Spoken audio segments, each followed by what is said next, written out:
दोस्तों, सन 2000 से पहले चांद पर दो मुल्क जा चुके थे, एक रशिया और दूसरा अमेरिका। अमेरिका मुसलसल चांद पर मिशन भेज रहा था और चांद को स्टडी कर रहा था। उस वक्त चाइना भी बहुत तरक्की कर रहा था और एक सुपर पावर मुल्क बन रहा था, इसीलिए उसने चांद पर जाने का एक प्रोग्राम बनाया। इस प्रोग्राम के 4 फेजेस हैं।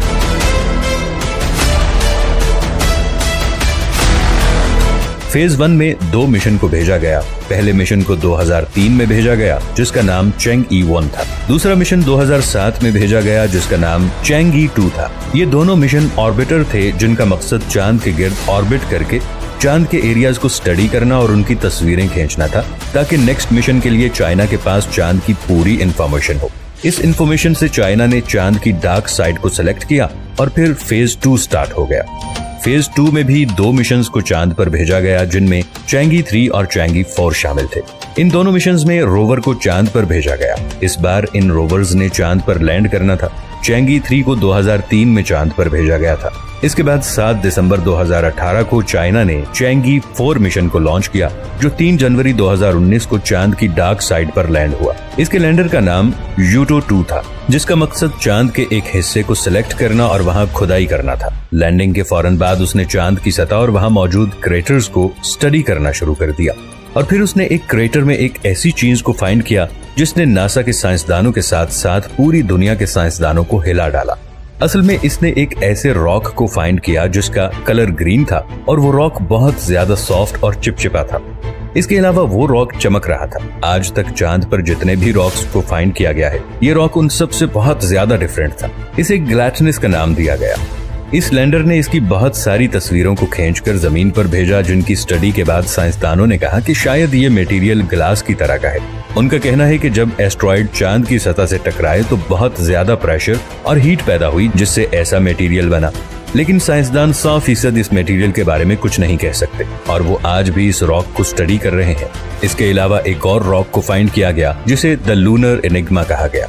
ये रॉक भी हरे रंग का था, जो चमक रहा था। वहाँ टेम्परेचर हद से ज्यादा कम था। ये रॉक और वहाँ का टेम्परेचर इस बात की तरफ इशारा कर रहे थे कि चांद की सतह के नीचे पानी का बहुत बड़ा समुद्र मौजूद है, और चांद की जमीन के नीचे पानी होने की बात को इंडिया के चंद्रयान-3 मिशन ने भी कंफर्म किया कि हाँ, चांद की सतह के नीचे पानी मौजूद हो सकता है।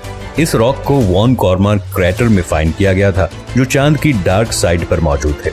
ऐसे रॉक को 1969 में भेजे गए अपोलो 11 मिशन में भी देखा गया था, लेकिन नासा ने इस रॉक के बारे में किसी को कुछ नहीं बताया और इसे पूरी दुनिया से छुपाया। लेकिन चाइना और इंडिया ने नासा के इस राज को दुनिया के सामने रखा कि चांद पर पानी हो सकता है, और वहाँ ऐसी बहुत सारी चीजें मौजूद हैं जिनको नासा तो जानता है, लेकिन उसने दुनिया से छुपाया है, जिसके बारे में हम सोच भी नहीं सकते। चैंग-ई-4 मिशन के बाद चाइना ने 23 नवंबर 2020 को चैंग-ई-5 मिशन को लॉन्च किया, जिसका मकसद उस जगह से चांद की मिट्टी के सैंपल्स को कलेक्ट करना था। यहाँ चैंग-ई-4 ने खुदाई की थी। इस मिशन का टाइम पीरियड 23 दिन था और इसने 1731 ग्राम मिट्टी और रॉक जाने के बाद उसकी स्पीड को कम किया गया और ये चांद के गिर्द ऑर्बिट करने लगा। ऑर्बिट में जाने के बाद रोवर के साथ लगा और बाइटर रोवर से अलग हो गया। इसके बाद लैंडर हर ऑर्बिट में चांद के करीब हो रहा था। फिर अपना आखिरी ऑर्बिट कंप्लीट करने के बाद लैंडर चांद पर लैंड हो जाता है। ये उस जगह पर लैंड हुआ था जहां पर चैंग-ई-5 ने खुदाई की थी और मुख्तलिफ तरह के रॉक्स को फाइंड किया था।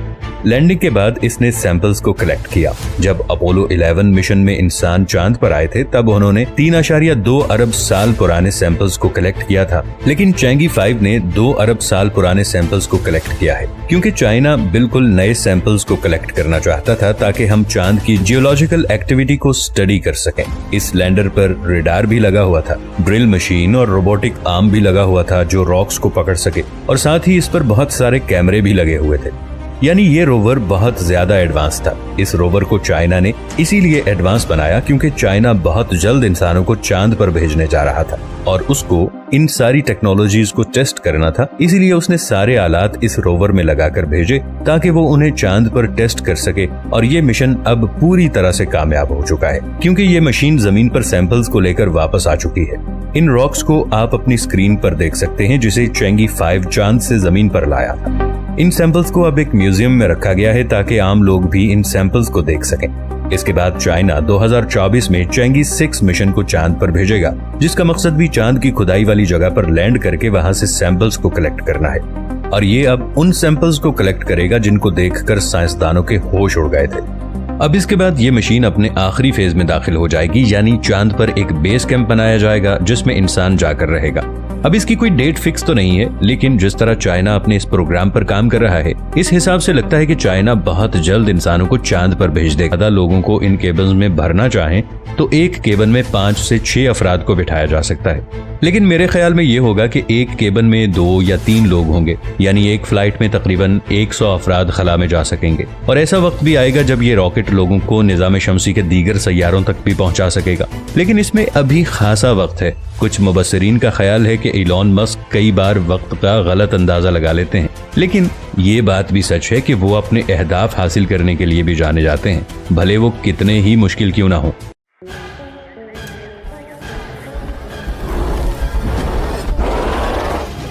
दोस्तों, 20 जुलाई 1969 ये वो तारीखी दिन था जब इंसानों का पहला कदम चांद पर पड़ा। अमेरिकी एस्ट्रोनॉट नील आर्मस्ट्रांग नासा के बनाए गए अपोलो 11 मिशन के जरिए चांद पर कदम रखने वाले पहले इंसान बने। अपोलो 11 की सक्सेस के बाद नासा ने चांद पर इंसानों को फिर से भेजने के कई और मिशन भी बनाए, और वो थे अपोलो 12, अपोलो 14, अपोलो 15, अपोलो 16 और अपोलो 17। नासा के ये सारे मिशन कामयाब रहे। 14 दिसंबर 1972 में अपोलो 17 नासा का किया गया आखिरी मेन मिशन था। जेनिस सर्लिन चांद पर कदम रखने वाले आखिरी इंसान थे।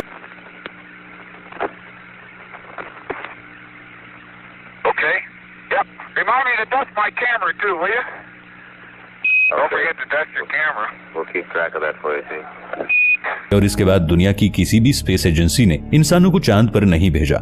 मतलब नासा ने 1969 से 1972 तक यानी 3 सालों में 12 एस्ट्रोनॉट्स को चांद पर भेजा था, लेकिन इसके बाद आज तक कोई भी एस्ट्रोनॉट चांद पर नहीं गया। लेकिन ऐसा क्यों है? क्या चांद पर ऐसा कुछ भी नहीं बचा जिसकी खोज में एस्ट्रोनॉट्स को वहां भेजा जाए, या नासा ने अपोलो मिशन में कुछ ऐसा देखा था जिसको आज तक दुनिया से छुपाया गया है? ऐसी कौन सी वजह है जिसकी वजह से इंसान दोबारा चांद पर नहीं गया? आज की इस वीडियो में ऐसे कई राजों से पर्दा उठाऊंगा जो आपको चौंका कर रख देंगे। दोस्तों, जब से जमीन पर जिंदगी की शुरुआत हुई है तब से लेकर अब तक इंसान 5 बार चांद पर जा चुके हैं, लेकिन 1972 के बाद से आज तक कोई भी चांद पर नहीं गया। 16 जुलाई 1969 को अपोलो 11 को लॉन्च किया गया था, जिसमें 3 astronaut Neil Armstrong, Buzz Aldrin और माइकल कॉलिंस को भेजा गया था। इस मिशन पर पूरी दुनिया की निगाहें टिकी हुई थी। इसी मिशन से ही इंसान पहली बार चांद पर कदम रखने वाला था।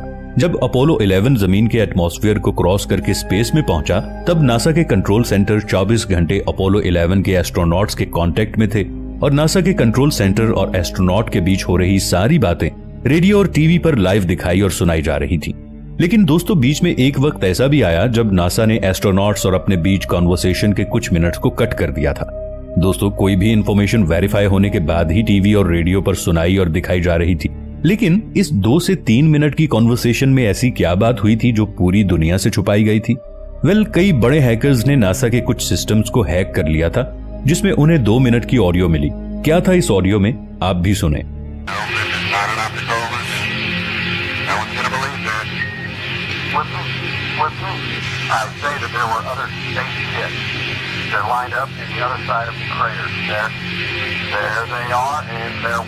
दोस्तों, इस ऑडियो में नील आर्मस्ट्रांग कंट्रोल रूम से ये कहने की कोशिश कर रहे हैं कि उनकी शिप से थोड़ी सी दूर ये एलियन शिप भी खड़ी हुई है, जहां से वो सीधा हमें ही देख रहे हैं। यूएफओ एक्सपर्ट्स का मानना है कि एलियन सिविलाइजेशन आज भी मौजूद है। एस्ट्रोनॉट्स ने चांद पर कुछ ग्लोइंग ऑब्जेक्ट्स भी देखे जो बहुत ही तेजी से स्पेस में कहीं गुम हो गए थे।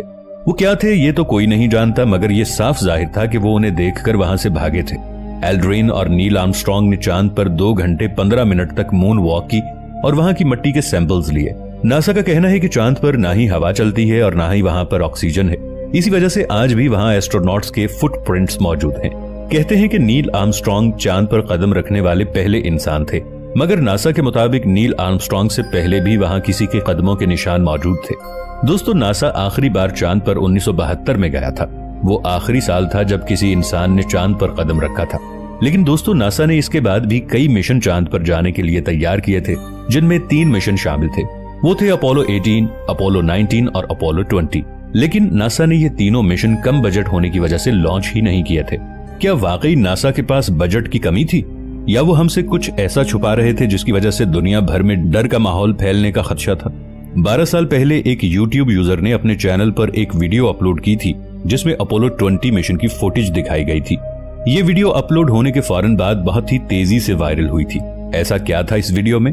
1976 में सोवियत और अमेरिकन गवर्नमेंट्स के जरिए एक मिशन को लॉन्च किया गया था, जिसमें फिर से एस्ट्रोनॉट्स को चांद पर भेजा गया था। जब एस्ट्रोनॉट्स चांद के डार्क साइड वाले एरिया में पहुंचे तो उन्हें वहां एक टूटी हुई शिप दिखाई दी, जिसको देखकर लग रहा था जैसे वो कई सालों से वहां पड़ी थी। जब एस्ट्रोनॉट्स इस एलियन शिप के अंदर गए तो उन्हें वहां 2 डेड बॉडीज मिली, जिसमें एक मेल की थी और एक फीमेल की, जिसमें से फीमेल की डेड बॉडी को जमीन पर लाया गया और इस डेड बॉडी का नाम मोनालिसा 1 रखा गया। इस वीडियो के मुताबिक इस डेड बॉडी को जमीन पर एरिया 55 में रखा गया है। खैर, नासा ने इस वीडियो को फेक करार दिया, मगर यूएफओ रिसर्चर्स के मुताबिक ये वीडियो सच है। आपकी इस बारे में क्या राय है, कमेंट्स में जरूर बताइएगा। दोस्तों, एक तरफ नासा एलियन के वजूद से इनकार करता है और दूसरी तरफ अपोलो 17 के ठीक 5 साल बाद स्पेस में वॉयेजर 1 और वॉयेजर 2 स्पेसक्राफ्ट भी भेजता है, जिसमें उन्होंने जमीन और इंसानों की 116 तस्वीरें और अलग अलग जबानों में गाने गोल्डन रिकॉर्ड में कैप्चर करके स्पेस में भेजे थे। नासा ये क्यों चाहता है कि गोल्डन रिकॉर्ड किसी एलियन सिविलाइजेशन के हाथ लगे और वो हमारे बारे में जाने और इस गोल्डन रिकॉर्ड के मिलते ही वो हमारी दुनिया तक आसानी से पहुंच सके? दोस्तों, साइंटिस्ट की माने तो चांद पर बड़े बड़े टॉवर्स भी हैं। इन टॉवर्स की लंबाई 2000 से लेकर 2500 मीटर तक हो सकती है। नील आर्मस्ट्रांग और एल्ड्रिन ने भी ऐसे ही किसी टॉवर को देखने का दावा किया था। एक्सपर्ट्स के मुताबिक ये टॉवर हजारों साल पहले एलियन ने बनाए होंगे। ये बात नासा ने आम लोगों से छुपा रखी थी। कहा जाता है कि फिलहाल ये टॉवर्स वीरान पड़े हुए हैं। इन टॉवर्स के बारे में जानने के लिए ही नासा ने साल 1969 से लेकर 1972 तक लगातार 6 बार इंसानों को चांद पर भेजा था। दोस्तों, यहाँ तक कहा जा रहा है कि जब इंसान आखिरी बार चांद पर गए थे तो वहाँ उनका सामना एलियन से हुआ था। उन एलियंस ने उन एस्ट्रोनॉट्स को वहाँ से जाने की वार्निंग भी दी थी। नील आर्मस्ट्रांग ने भी एक इंटरव्यू में कहा था कि खला में काफी दूर तक उनका पीछा एक बेहद ही एडवांस टेक्नोलॉजी वाले यूएफओ ने किया था। दोस्तों, एलियन थ्योरी पर काम करने वाले कुछ साइंटिस्ट का कहना है कि चांद अंदर से खोखला है, क्योंकि चांद की सतह के नीचे एलियन की अपनी एक दुनिया है और उन्होंने यहाँ अपना एक बेस बना रखा है। दोस्तों, जब नील आर्मस्ट्रांग चांद पर उतरे तो उन्होंने वहां पर एक थैली को फेंका, जिसमें उनका और उनके साथियों का यूरिन वगैरह था। नील आर्मस्ट्रांग के चांद पर इस थैली को फेंकने से 10 साल पहले लूना 2 नामी एक रूसी स्पेसक्राफ्ट चांद से टकराकर तबाह हो गया था। इसलिए उस स्पेसक्राफ्ट का कचरा भी चांद पर चारों तरफ बिखरा पड़ा था। उम्मीद है ये कूड़ा आज भी वहां पर वैसे का वैसा ही पड़ा होगा, क्योंकि वहां पर जमीन के मुकाबले में काफी कम डिस्टर्बेंस है। रूसी स्पेसक्राफ्ट के तबाह होने से लेकर आज तक हम इंसान चांद पर सिर्फ कूड़ा ही कूड़ा फैला रहे हैं। नासा का कहना है कि चाहे चांद पर कोई ना रहता हो, पर आज भी वहाँ 190 टन कचरा यहाँ वहाँ बिखरा पड़ा है। अगर चांद के इस कूड़े को इकट्ठा किया जाए तो इसके लिए 10 बड़े ट्रक्स की जरूरत पड़ेगी। बताया जाता है कि आज से 910 साल पहले यानी 11वीं सदी में चांद अचानक से गायब हो गया था। उस वक्त चांद कई महीनों तक लगातार गायब रहा था। ऐसे में सभी मजाहिब के लोगों ने बड़े पैमाने पर अपने अपने मजाहिब के मुताबिक इबादत की और इसके बाद दोबारा से चांद अचानक सामने आ गया। साइंसदानों के मुताबिक उस वक्त एक बहुत बड़ा वोल्केनो विस्फोट हुआ था, जिससे राख और धुएं के बादल निकलकर आसमान में फैल गए थे, जिसकी वजह से चांद नजर नहीं आ रहा था। लेकिन अगर ऐसा था तो फिर कई महीनों तक धुएं के उन बादलों ने सूरज की रोशनी को क्यों नहीं ढका? अगर ऐसे में सूरज की रोशनी जमीन पर ना पहुंचती तो एक टाइम के बाद जमीन पर हर चीज बर्फ से जमना शुरू हो जाती, जिससे सब इंसान और जानवर मार डिस्कस करते हैं। हमारा निकलना शुरू हुआ और अभी वो पिछले ही महीने हमारी जमीन के पास पहुंचा और उसने ये जो कैप्सूल है जिसके अंदर तकरीबन आधा पाउंड का मटेरियल है, यानी कि उस बीनो एस्ट्रॉइड का, ये कैप्सूल उसने हमारी जमीन के एटमॉस्फेयर में छोड़ा और फिर लैंड किया। तो आप सोचेंगे कि कितनी अमेजिंग चीज है कि एक स्पेसक्राफ्ट जो जमीन से गया वो मिलियंस किलोमीटर दूर पहुंचा, वहां पर एक एस्ट्रॉइड का उसने ऑर्बिट भी किया और सैंपल भी लिया और फिर वहां से सैंपल लेकर जमीन के ऊपर वापस पहुंचा। और अगर आप अभी भी ज्यादा इंप्रेस नहीं तो मैं ये बताता चलूं कि ओसाइरिस रेक्स इस सैंपल को छोड़ने के बाद अब एक और एस्ट्रॉइड की तरफ रवाना हुआ है और उसका नाम है अपोफेस। और 2019 में ये स्पेसक्राफ्ट वहां पर पहुंचेगा और इस स्पेसक्राफ्ट का अब उन्होंने नाम ओसाइरिस अपोफिस कर दिया है। लेकिन ये पहली दफा नहीं है कि इंसान एस्ट्रॉइड की रेत जमीन पर लेकर आए हों, बल्कि जो जापानी स्पेस एजेंसी है जिसका नाम है जैक्सा, उसके पहले 2 मिशन हायाबुसा के नाम से थे जो कामयाब नहीं हुए बल्कि पूरी तरह से नाकाम हुए थे। लेकिन एक दूसरा स्पेसक्राफ्ट है हायाबुसाटो, वो एक और एस्ट्रॉइड जिसका नाम है रोगियो, वो वहां तक गया और उसकी रेत को जमीन पर लेकर आया। 2020 में अब ये जो बीनो और रियोगो हैं वो रिलेटिवली एक ही तरह के एस्ट्रॉइड्स हैं। इनको कार्बोनेशन एस्ट्रॉइड्स कहते हैं। लेकिन तमाम एस्ट्रॉयड इस किस्म के नहीं होते। कुछ पत्थर की किस्म के होते हैं, कुछ वो हैं जिनमें आयरन होता है, लेकिन रियोगो और बेनो रिलेटिवली एक जैसे ही हैं, साइज में भी और कॉम्पोजिशन में भी। तो एक लिहाज से ये बड़ी दिलचस्प बात होगी कि जब इसके जो सैंपल्स हैं उनको वो एनालाइज करेंगे और कंपेयर करेंगे तो फिर देखेंगे कि इनमें क्या चीजें हैं जो एक जैसी हैं और क्या हैं जो मुख्तलिफ हैं। लेकिन क्या वजह है कि इन एस्ट्रॉइड्स से हम इनकी रेत को जमीन पर लेकर आ रहे हैं? तो इसकी कुछ बड़ी वजूहात हैं। पहली बात तो ये है, जैसा कि मैंने पहले बताया था, कि ये जो एस्ट्रॉइड्स हैं वो हमारे निज़ाम शमसी की शुरू की कंडीशंस थी, शुरू के जो हालात थे वो एक लिहाज से इनको प्रिजर्व कर लेते हैं। तो जब हम इन एस्ट्रॉइड्स को स्टडी करते हैं तो हमें जो अपना सोलर सिस्टम है इसके ओरिजिन के बारे में पता चलता है। अब ये जो एस्ट्रॉइड्स हैं जो हमारी जमीन के ऊपर भी आके गिरते हैं, लेकिन जब वो जमीन पर आते हैं तो हमारे एटमॉस्फेयर में उनका गुजर होता है तो वो थोड़े से मॉडिफाई हो जाते हैं, और फिर जब वो जमीन पर गिरते हैं तो हालांकि एस्ट्रोनॉमर्स की ये कोशिश होती है कि फौरन जाके वो एस्ट्रॉइड, जिसको मैटेराइट कहेंगे, उसका टुकड़ा जमा कर लें और उसको प्रिजर्व कर लें। लेकिन जब कुछ थोड़ा सा टाइम भी लग जाए तो इसमें जमीन की जो आलूदगी है वो आ जाती है। तो हमने एस्ट्रॉइड के सिलसिले में ये जो मेटेराइट हैं जिनको जमीन के ऊपर जमा किया, ये प्योर सैंपल्स नहीं है।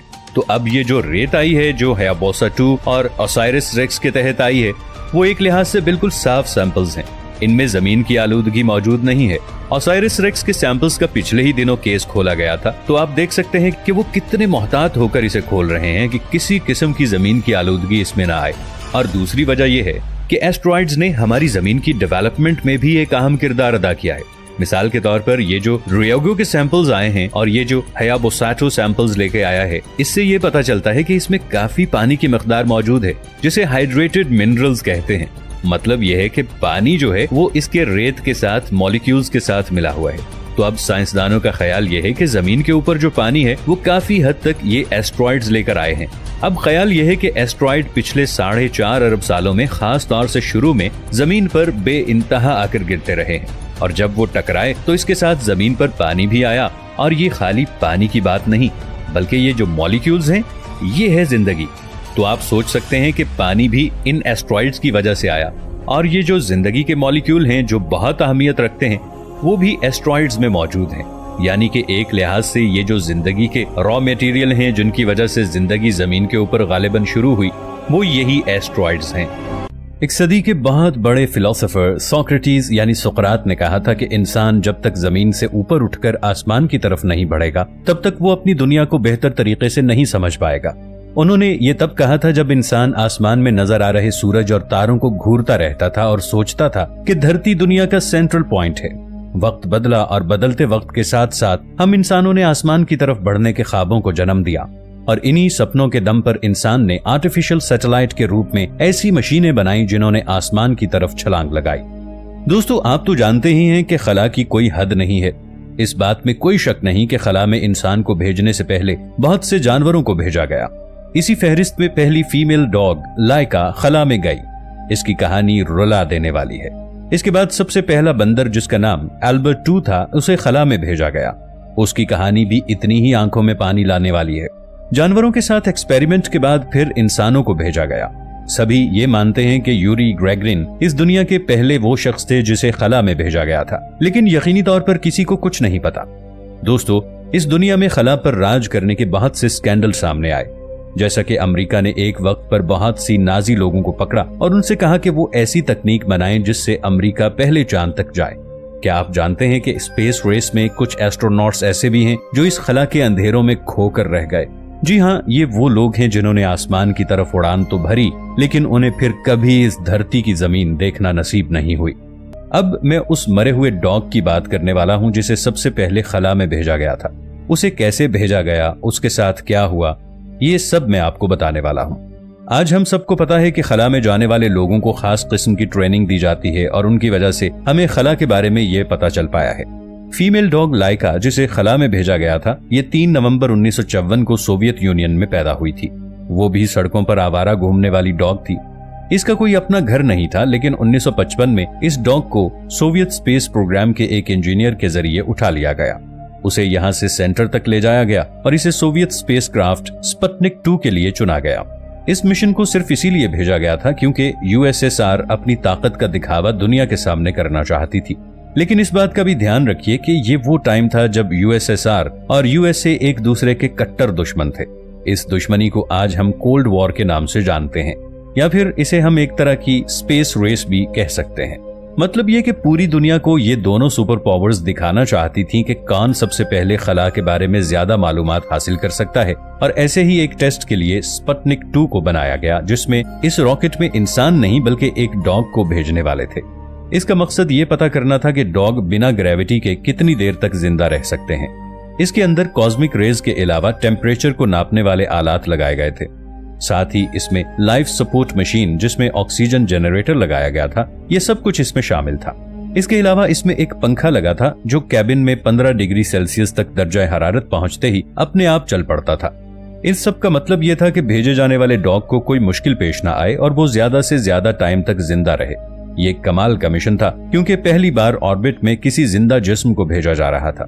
लेकिन इसके जो नतायज आए, इसके बारे में यूएसएसआर ने कभी सोचा भी नहीं होगा। मिशन के फौरन बाद उन्होंने बोला कि लायका डॉग खला से जिंदा वापस नहीं आएगी। उनका इतना कहना था कि पूरी दुनिया में खलबली मच गई, क्योंकि वो किसी बेजबान की जान बिना किसी बात के ले रहे थे। लेकिन फिर ये भी मिशन आगे बढ़ा।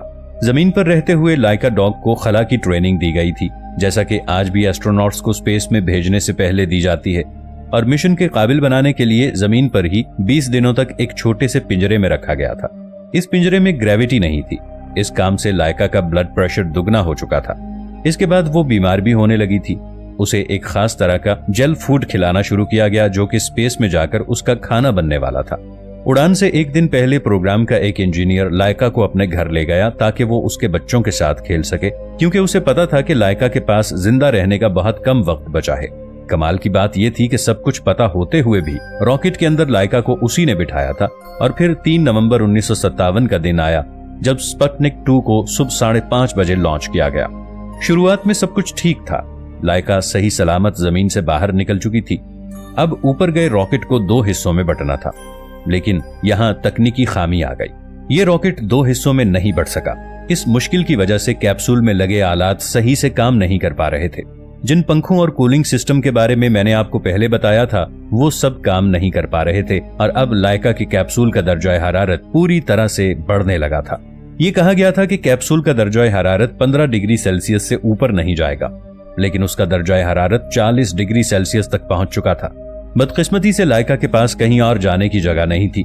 अब वो अपनी मौत का इंतजार कर रही थी और फिर कुछ ही मिनटों बाद गर्मी की वजह से उसकी मौत हो गई। ये बड़ा दर्दनाक वाकया था। काम पूरा होने के बाद उसे जहर देकर मारने का प्लान था, लेकिन इस प्लान की हद तक तो ये प्रोजेक्ट पहुंचा ही नहीं था।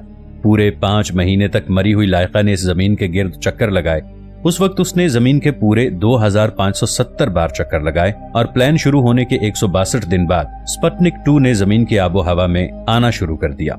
और बदकिस्मती से वापस आते वक्त ये रॉकेट पूरी तरह से जलकर खाकिस्तर हो गया। साथ ही इसमें लायका की बॉडी भी जलकर राख हो गई। शुरू में यूएसएसआर ने कहा कि लायका ने ऊपर बहुत अच्छा काम किया और बिना किसी दर्द के उसकी मौत हुई, लेकिन हर किसी को पता है कि यूएसएसआर ने उस वक्त दुनिया से झूठ बोला, क्योंकि लायका तो जिस दिन ऊपर गई थी तब उसकी मौत हो गई थी। साथ ही ये सच्चाई दुनिया को 2002 में पता चली। पता लगा कि असल में लायका के साथ हुआ क्या था। आज दुनिया भर में लायका के चाहने वाले हैं और मॉस्को में तो लायका के नाम से एक स्टेचू भी बनवाया गया है। साथ ही इन मिशंस ने यूएसए और यूएसएसआर के ऊपर जानवरों का ऐसा इस्तेमाल करने के लिए सवाल भी उठाया। और लायका के बाद ये हल्फ लिया गया कि अगर कोई मुल्क किसी जानवर को ऊपर भेजता है तो उसे वापस लाने की भी जिम्मेदारी उसी की होगी। तो ये वो दर्दनाक कहानी थी जो लायका डॉग के साथ हुई। और ऐसी ही एक मिस्ट्री जिसे इटली के 2 भाइयों ने जमीन के सामने रखा था, जिनके बनाए गए सिग्नल जमीन से बाहर दूर दूर तक भेजे जा सकते थे। उन्होंने ये काम कई बरस तक किया, लेकिन उनको अपने सिग्नल्स में कुछ खास नहीं मिला। लेकिन फिर वक्त आया नवंबर 1963 का, जब उन्होंने एक बहुत ही अजीब सिग्नल सुना। ये सिग्नल पूरी तरह से किसी और दुनिया से आया था। उन्होंने इसे पकड़ा और इस सिग्नल को डीकोड किया, और जब उन्होंने इसे समझा तो पूरी तरह से हैरान हो गए। इस सिग्नल में एक औरत की आवाज थी। वो औरत डरी हुई थी और दर्द से कराह रही थी। वो जमीन पर वापसी की तैयारी में थी और मदद के लिए चिल्ला रही थी। हम आपको इस सिग्नल की ऑडियो क्लिप भी सुनवा देते हैं।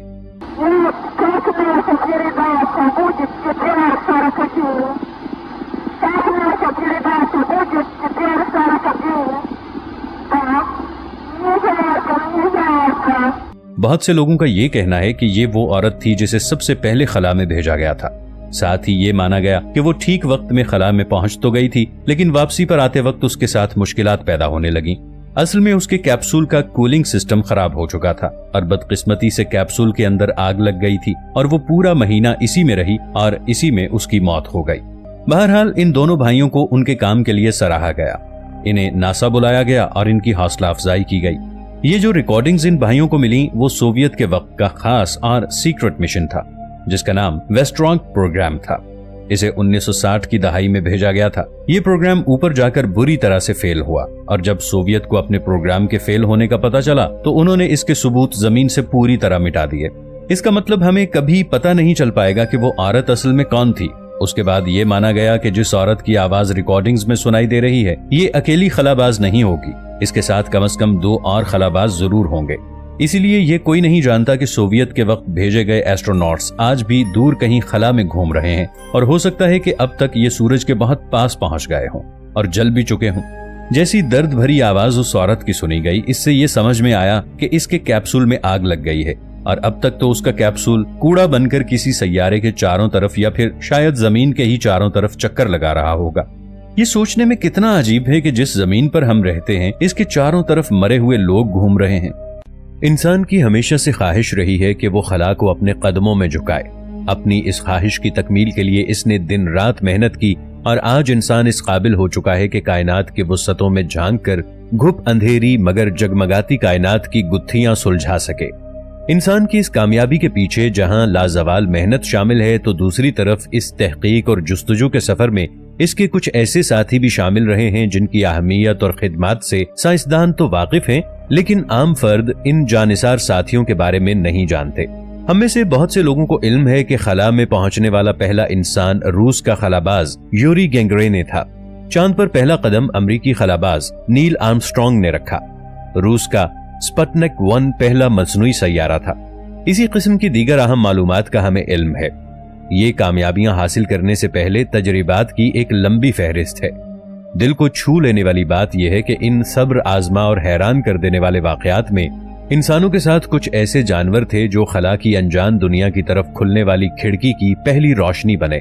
और हैरानगी की बात यह है कि यह सिलसिला अब तक जारी है। दोस्तों, हमारा खला एक ऐसी दुनिया है जहां कदम कदम पर चौंका देने वाले वाकयात हैं और ये दुनिया पुरअसरारियत से भरी पड़ी है। खला के इन राजों की गुत्थियों को सुलझाने के लिए, खला के मुहिम्मों को हल करने के लिए साइंसदानों ने बहुत ज्यादा तहकीक की और कई बार खुद भी खला का सफर करके इन राजों से पर्दा उठाने की कोशिश की। इस सफर में इंसानों के साथ जानवर भी इस सफर के लिए खला में जाते रहे और ऐसे बहुत से जानवर हैं जिन्होंने इंसानों से पहले खला में सफर किया। खला में कदम रखने से पहले खला के राजों से पर्दा उठाने के लिए वो जानवर जिनमें डॉग्स, मंकीज, कैट्स पहले नंबर पर आते हैं। इन्होंने अपनी जान की परवाह किए बगैर खला में सफर करके इंसानों को खला के बारे में हैरानकुन मालूमात फराहम की हैं। इन जानवरों की बदौलत इंसानों को इस बात की काफी ज्यादा मालूमात फराहम हुई हैं कि एस्ट्रोनॉट जब खला में जाएं तो उन्हें किन किन मुसीबतों का सामना हो सकता है और उन्हें क्या क्या हिफाजती तदाबीर इख्तियार करना पड़ेंगी। दोस्तों, आज की इस वीडियो में हम कुछ ऐसे ही जानवरों की बात करेंगे जिन्होंने खला में सफर करने के बाद वापस आते हुए अपनी जमीन की आबो हवा में आखिरी सांस ली और तारीख में अपना नाम सुनहरी हुरूफ में लिखवा लिया और रहती दुनिया तक इन जानवरों की मिसाल कायम रहेगी। सबसे पहले हम उस बंदर की बात करते हैं जो खला में जाकर वापस जमीन की तरफ लौटा। जानवरों में बंदर सबसे पहला जानवर था जिसे खला में खलाई मालूमात दरियाफ्त करने के लिए भेजा गया था। 1948 में रॉकेट V2 पर सवार होकर एल्बर्ट नामी एक बंदर को खला में भेजा गया। खुशकिस्मती से इब्तिदा में सब कुछ अच्छा ही चलता रहा, मगर इस जानवर को बहुत सी मुश्किलात का सामना करना पड़ा। इससे पहले 1959 में 2 बंदर मिस बेकर एंड एबल खलाई मिशन पर जा चुके थे और ये दोनों बंदर इस मिशन से सही सलामत वापस जमीन पर लौटे। ये पहले खलाई जानवर थे जो सही सलामत अपने सफर से वापस आए थे। लाइका डॉग, ये बिच अपने खलाई मिशन की वजह से मशहूर हुई। सोवियत्स ने अपने खलाई मिशन के तजर्बात के लिए कुत्तों का इस्तेमाल किया था, जिसमें लाइका सबसे ज्यादा मशहूर हुई। लाइका 3 नवंबर 1997 को आर्टिफिशियल सैटेलाइट स्पुतनिक 2 पर सवार होकर जमीन का चक्कर लगाने वाली पहली फीमेल डॉग बनी। स्पेसक्राफ्ट स्पुतनिक 2 में ऐसे आलात नस्ब थे जिनसे लाइका की दिल की धड़कन और हरकत बराह रास्त नोट की जा सकती थी। इब्तदाई चंद मिनट में ही इंतहाई दबाव और शोर की वजह से लाइका के दिल की धड़कन मामूल से 3 गुना बढ़ गई और इसकी सांस की रफ्तार 4 गुना बढ़ चुकी थी। इसके बावजूद ये बहादुर जानवर 2000 मील के फासले पर जमीन के मदार तक जिंदा पहुंचने में कामयाब रही और तकरीबन 103 मिनट तक स्पेसक्राफ्ट के साथ जमीन के गिर्द चक्कर लगाती रही। 1993 में इस मिशन के एक मेडिकल डॉक्टर और डॉग ट्रेनर ने इंकिशाफ किया कि स्पेसक्राफ्ट को पहुंचने वाले नुकसान की वजह से 4 चक्कर मुकम्मल करने के बाद इसके अंदर दर्जाए हरारत 90 डिग्री सेंटीग्रेड तक बढ़ गया था, जिसके बायस चंद ही मिनट में लाइका की मौत वाक़ई हो गई। इसके बाद के खलाई मिशनों में 2 और डॉग बेल्का एंड स्ट्रेल्का भी शामिल हैं, जिन्होंने कामयाबी से जमीन के गिर्द चक्कर लगाया और अपने मिशन में कामयाब हुए और 1960 में बाहिफाजत जमीन पर लैंड किया। उनके इस सफर की वजह से बहुत बड़े बड़े साइंसदानों को खला और सैयारों के बारे में बहुत मुफीद मालूमात मिली। 18 अक्टूबर 1963 में पहली फेलिसेट नामी बिल्ली को स्पेस मिशन के लिए भेजा गया। फ्रांस ने अपने मिशन के लिए इस बिल्ली का इस्तेमाल किया। खलाई मिशन में कामयाबी के बाद इस बिल्ली को बाहिफाजत जमीन की तरफ लैंड करा दिया गया। ये फ्रांसीसी बिल्ली खला में जाने वाली सबसे पहली बिल्ली थी।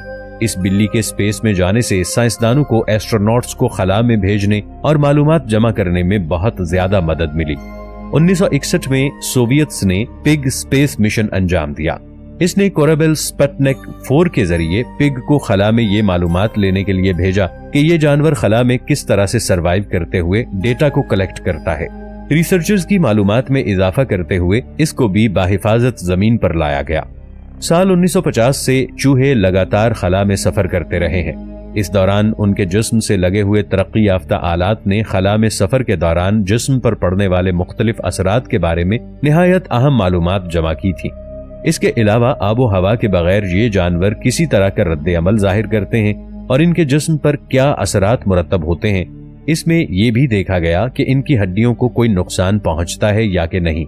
नासा ने अलग अलग रिसर्च की गरज से ISS के लिए भी चूहों को खला में भेजा। 1970 में खलाई तहकीक में एक अहम पेशरफ्त यह हुई कि पहली मरतबा दौरान खला सफर में वेटलेस की कैफियत में इंसानी आज़ा की हरकत व सकनात और सुनने के अमल में खलल पड़ जाने वाली बीमारी या रुकावट को समझने के लिए तजरीबात किए गए। इस मकसद के लिए 9 नवंबर 1970 में नासा ने मिशन रवाना किया, जिसमें 2 मेंढकों को खला में भेजा गया। बुलफ्रॉग नस्ल के इन मेंढकों पर किए जाने वाले तजरीबात के नताइज ने इंसानों के खलाई सफर में सहूलियात का नया बाब खोला। ये मिशन ऑर्बिट फ्रॉग ऑथलिथ के नाम से मशहूर हुआ। 31 जनवरी 1961 को खलाई तहकीक का वो अहम दिन है जब इंसान इस बात को जानने के काबिल हुआ कि खला में वेटलेस के दौरान वो मखसूस तरीके से अपने जिस्म और आज़ा को हरकत दे सकता है। ये जबरदस्त मालूमात चिंपैंजी नस्ल के एक ज़हीन बंदर हैम के जरिए हासिल हुई। हैम को खलाई मिशन के जरिए खला में भेजा गया और ये पहला मौका था जब किसी जानदार ने स्पेसक्राफ्ट में रहते हुए अपने हाथ से खलाई परवाज में मौजूद लीवर को हरकत दी। इस मकसद के लिए हाम को जमीन पर खास तरीके से तरबियत दी गई थी। हाम के ट्रेनर ने तेज चमकती हुई सब्ज लाइट रोशन होने पर हाम को लीवर को हरकत देने का पाबंद किया और ऐसा न करने की सूरत में हाम के पांव के तलवे में हल्की नौयत का करंट लगाया जाता था। बाद में जब हाम खला में पहुंचा और दौरान तजर्बा लीवर दबाने के लिए सब्ज लाइट रोशन की गई तो हाम ने फौरन लीवर को हरकत दी। इस तरह पहली मर्तबा इंसान ये बात जानने के काबिल हुआ कि खलाई सफर के दौरान जिस्मानी आज़ा को हरकत देना मुमकिन है और इंसान स्पेसक्राफ्ट में वेटलेस की कैफियत में मुख्तलिफ काम सरंजाम दे सकता है। 1968 में मिशन 5 के तहत सोवियत्स ने खला में 2 कछुए भेजे। इन कछुओं को चांद के चारों तरफ लेकर जाया गया। इस तरह वो चांद का सफर करने और जिंदा वापस आने वाले पहले जानवर यानी कछुए बने। उन्होंने रिसर्चर्स को ये मालूमात दी कि एक लंबा और कठिन सफर कैसे तय किया जाता है। दोस्तों, क्या आप जानते हैं सुनीता विलियम्स जो कि अमेरिका में रहती हैं और उनके पार्टनर बैरी विलमोर, ये दोनों एस्ट्रोनॉट खला में बुरी तरह फंसे हुए हैं। ये मिशन 10 दिनों पर मुश्तमिल था और आज उन्हें 40 दिन से भी ऊपर का वक्त हो गया है। नासा के पास लोगों को बताने के लिए अभी तक कोई फाइनल डेट नहीं है कि वो बता सकें कि ये दोनों कब जमीन पर वापस लौटेंगे, क्योंकि इनको इंटरनेशनल स्पेस स्टेशन से वापस लाने वाले स्टारलाइनर स्पेसक्राफ्ट में कोई पेचीदा किस्म की खराबी पैदा हो चुकी है। इंजीनियर्स ने साफ अल्फाज में ये बात कही है कि इस रॉकेट के साथ अर्थ एटमॉस्फेयर पर एंट्री करने पर एस्ट्रोनॉट्स की सेफ्टी की कोई गारंटी नहीं है। दूसरे अल्फाज में अगर कहें तो कल्पना चावला वाला इंसिडेंट दोबारा देखने को मिल सकता है। सुनीता विलियम आखिर कब तक इस तरह स्पेस में फंसी रहेंगी? आखिर उनके स्पेसक्राफ्ट में क्या मसला है? कैसे इलॉन मस्क इन दोनों एस्ट्रोनॉट्स की जान को बचाने के लिए एक बहुत बड़ा किरदार अदा कर सकते हैं? दोस्तों, वीडियो में आगे बढ़ने से पहले पाकिस्तान के सबसे बड़े साइंटिफिक चैनल इफ टीवी को सब्सक्राइब कर लें और साथ मौजूद बेल आइकन को प्रेस कर लें ताकि हमारी आने वाली वीडियोस आप तक बर वक्त पहुंचती रहें। 1 फरवरी 2003 को लोगों ने खला में आग का एक बहुत बड़ा गोला फटता हुआ देखा था, जो इंटरनेशनल न्यूज चैनल्स पर कवर किया गया। लेकिन दोस्तों, ये कोई आफाकी वाकया नहीं था। ये आग कोलंबिया स्पेस शटल की थी, जिसे अमेरिका की बहुत मशहूर कंपनी बोइंग ने बनाया था, जो 7 एस्ट्रोनॉट्स के साथ इंटरनेशनल स्पेस स्टेशन से 15 दिन के मिशन के बाद वापस जमीन की तरफ लौट रहे थे। मगर मिशन लॉन्च के दौरान एक हीट शील्ड फॉर्म टूटकर एक स्पेस शटल के साथ टकराने से स्पेस शटल में एक सुराख हो गया। इसी वजह से जब स्पेस शटल जमीनी आबो हवा में दाखिल हुआ तो आबो हवा में मौजूद गैसें बहुत तेजी से स्पेस शटल में दाखिल हुईं। इससे हुआ ये कि शटल का टेम्परेचर बहुत तेजी से मेल्टिंग पॉइंट तक पहुंच गया। स्पेस शटल उस टेम्परेचर को बर्दाश्त न कर सका और जल्द ही वो आग के गोले में बदलकर फट गया। इस हादसे में स्पेसक्राफ्ट में मौजूद 7 अफराद मारे गए। ये वाकया एस्ट्रोनॉमी तारीख का इंतहाई ट्रैजिक वाकया है। कहा जाता है कि इसके बाद नासा और दूसरी स्पेस एजेंसीज ने एस्ट्रोनॉट्स की सेफ्टी के लिए अपने रॉकेट और भी बेहतरीन बनाना शुरू किए ताकि इस तरह का वाकया दोबारा पेश न आ सके। कुछ महीने से इंटरनेशनल स्पेस स्टेशन पर जो खबरें चल रही हैं, उन्हें देखकर ऐसा लगता तो नहीं, क्योंकि स्पेसक्राफ्ट की खराबी का वाकया जो कल्पना चावला के वक्त हुआ था, हो सकता है वो दोबारा भी दोहराया जाए। और हैरत की बात यह है कि इस बार भी बोइंग कंपनी का रॉकेट ही इसमें इन्वॉल्व है। ये सुनीता विलियम है। ये अमेरिका में पैदा हुई। इनके पास 50 घंटे 40 मिनट की सबसे लंबी स्पेस वॉक का वर्ल्ड रिकॉर्ड है, जो आज तक किसी और औरत के नाम नहीं हो सका। सुनीता वो सबसे पहली खातून थी जो ऑर्बिटल स्पेसक्राफ्ट की टेस्ट पायलट रही हैं। 1998 में नासा को ज्वाइन किया। 2012 से अब तक इंटरनेशनल स्पेस स्टेशन पर कई मिशन किए हैं। उनके हालिया ISS मिशन में कुछ ऐसा हुआ कि उनका सिर्फ 10 दिन चलने वाला मिशन अभी तक खत्म नहीं हुआ और आज सुनीता को 1 माह से ऊपर का अरसा हो गया है, क्योंकि जमीन पर वापस आने के लिए उनके पास सेफ स्पेसक्राफ्ट नहीं है। और जिस बोइंग स्पेसक्राफ्ट से वो खला में गई थी, इसमें काफी पेचीदा मसाइल चल रहे हैं। इन मसाइल के साथ अगर ये जमीनी आबो हवा में दाखिल हुई तो हो सकता है बहुत बड़ा धमाका हो जाए। 5 जून 2024 Cape Canaveral Space Force Station Florida ने बैरी विलमोर और सुनीता विलियम्स दोनों एस्ट्रोनॉट्स को जमीन से 460 किलोमीटर दूर स्पेस में फ्लोट हो रहे इंटरनेशनल स्पेस स्टेशन की तरफ उड़ाया था। ये उस स्पेसक्राफ्ट का पहला ISS मिशन था। जमीन से ISS तक पहुंचने का सफर स्टारलाइनर्स ने कामयाबी से तय कर लिया और 6 जून को दोनों एस्ट्रोनॉट ISS तक पहुंचकर लैंड हो गए। नासा का इब्तदाई मंसूबा ये था कि इस मिशन में दोनों एस्ट्रोनॉट्स को तकरीबन 8 दिन तक ISS में रखेंगे और ये दोनों एस्ट्रोनॉट्स ISS पर कई तरह के एक्सपेरिमेंट परफॉर्म करेंगे। फाइनली 14 जून को दोनों एस्ट्रोनॉट्स इसी स्टारलाइनर स्पेसक्राफ्ट के जरिए वापस जमीन की तरफ लौट आएंगे। लेकिन बदकिस्मती से मंसूबे के मुताबिक कुछ भी ना हुआ, क्योंकि ISS लैंड होते साथ ही एस्ट्रोनॉट्स ने स्टारलाइनर के कंप्यूटर में कई मैलफंक्शंस रिपोर्ट किए जो एरर दे रहे थे। शुरू में इन फंक्शंस की तरफ कोई खास तवज्जो न दी गई और नासा ने इन्हें फिक्स करने का काम एस्ट्रोनॉट्स बैरी विलमोर और सुनीता विलियम्स को देते हुए नेक्स्ट रिटर्निंग डेट 26 जून का कर दिया। वैसे भी स्टारलाइनर्स अभी तक जमीन की सतह से 400 किलोमीटर ऊपर मौजूद है और बोइंग का कोई भी इंजीनियर स्पेस में जाकर स्टारलाइनर के खराब पार्ट को चेंज या फिर फिक्स तो नहीं कर सकता। इसलिए अब जिम्मेदारी इन्हीं दोनों एस्ट्रोनॉट्स के ऊपर है कि वो अपने स्टारलाइनर को फिक्स करें ताकि वो बाहिफाजत जमीन की तरफ लौट सकें। शुरू में एस्ट्रोनॉट्स ने स्टारलाइनर पर यह प्रेशर कंट्रोल करने और पंप असेंबली मोटर में कई सारे रिप्लेसमेंट और चेंजेस किए। एस्ट्रोनॉट्स और नासा दोनों को ये बात समझ आ गई थी कि मैलफंक्शंस कोई मामूली मैलफंक्शंस नहीं हैं, बल्कि स्टारलाइनर्स के कई मल्टीपल इंपॉर्टेंट पार्ट्स नाकारा हो चुके हैं, जिनमें सबसे इंपॉर्टेंट इसके थ्रस्टर हैं, जो कि जमीन पर वापसी के दौरान इसकी एंट्री की तेज वेलोसिटी को कम करने और सेफ लैंडिंग को गाइड करने में मदद देते हैं। 28 में से 5 थ्रस्टर पूरी तरह फेल हो चुके हैं। इसके अलावा इंजन को फ्यूल सप्लाई करने वाले वाल्व खराब हो चुके हैं, यानी एस्ट्रोनॉट या फिर नासा के पास इंजन की फ्यूल सप्लाई को कम या फिर ज्यादा करने का ऑप्शन भी मौजूद नहीं होगा। इसके अलावा अब इस स्पेसक्राफ्ट में थ्रस्टर को ओवरहीट से बचाने के लिए इस्तेमाल की जाने वाली हीलियम गैस स्टारलाइनर में लीक हो रही है। अगर लीकेज लगातार होती रही तो जमीनी एटमॉस्फेयर में एंट्री के वक्त काफी ज्यादा गर्म हो चुके थ्रस्टर को ठंडा करने के लिए रॉकेट में हीलियम गैस नहीं बचेगी।